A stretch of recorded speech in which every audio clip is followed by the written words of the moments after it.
नमस्ते बच्चों। आज मैं आपको हिंदी पाठ्य पुस्तक का चौथा अध्याय से भाषा से पढ़ाने जा रही हूँ, जिसमें कि पेज नंबर 39 में दिया है क्रिया। तो आइए क्रिया के बारे में जानते हैं।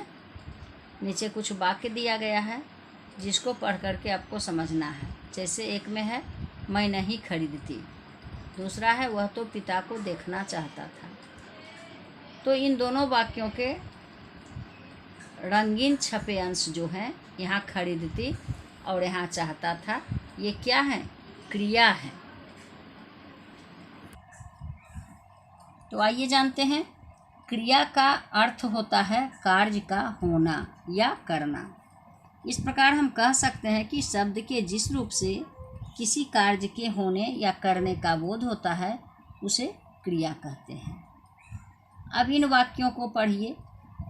चीनी भाई बहुत रोया, महादेवी बहुत दुखी हुई। अब इन वाक्यों में रोया और दुखी हुई, ये क्या है? क्रिया शब्द है। इनका सीधा असर कर्ता अर्थात चीनी भाई व महादेवी वर्मा पर पड़ रहा है, अतः ये अकर्मक क्रिया शब्द है। अकर्मक क्रिया को कर्म की आवश्यकता नहीं होती है। तो अकर्मक क्रिया किसे कहते हैं, सकर्मक क्रिया किसे कहते हैं, ये सब आपको व्याकरण के तहत पहले बताया जा चुका है।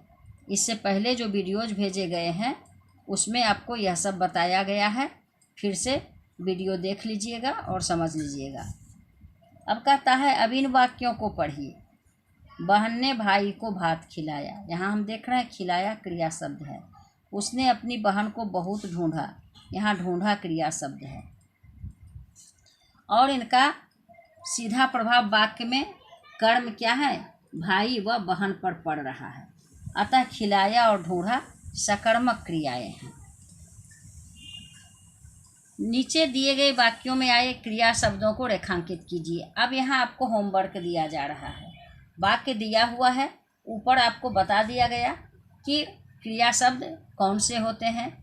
तो यहाँ जो वाक्य दिए जा रहे हैं इसमें से आपको क्रिया शब्द पहचान करके उसके नीचे लाइन खींचना है। जैसे क में है चीनी भाई की आंखें भरी आई, तो आई, ये हो गया क्रिया शब्द।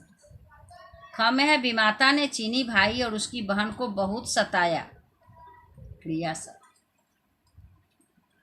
ग चीनी कोलकाता आ गया था, आना और जाना, गया, ये दोनों क्रिया शब्द। घ में है 5वें वर्ष में पैर रखते रखते ही पिता ने प्राण खो दिए, क्रिया शब्द।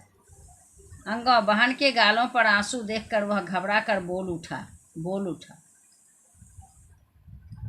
च में है बहन ने काम के बदले भात मांगकर भाई को खिलाया।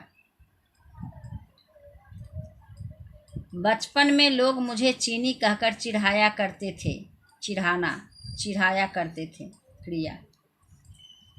अब नीचे दिया जा रहा है नंबर 2 में, नीचे दिए गए वाक्यों में क्रिया शब्दों को रेखांकित करके बताइए कि वे अकर्मक हैं या सकर्मक। अब है सहानुभूति से दुख पिघल जाता है। सहानुभूति से दुख पिघल जाता है। प्रश्न क्या है? क्रिया शब्दों को रेखांकित करके बताइए कि वे अकर्मक हैं या सकर्मक। तो इसमें क्रिया शब्द कौन है? पिघल जाना क्रिया शब्द है।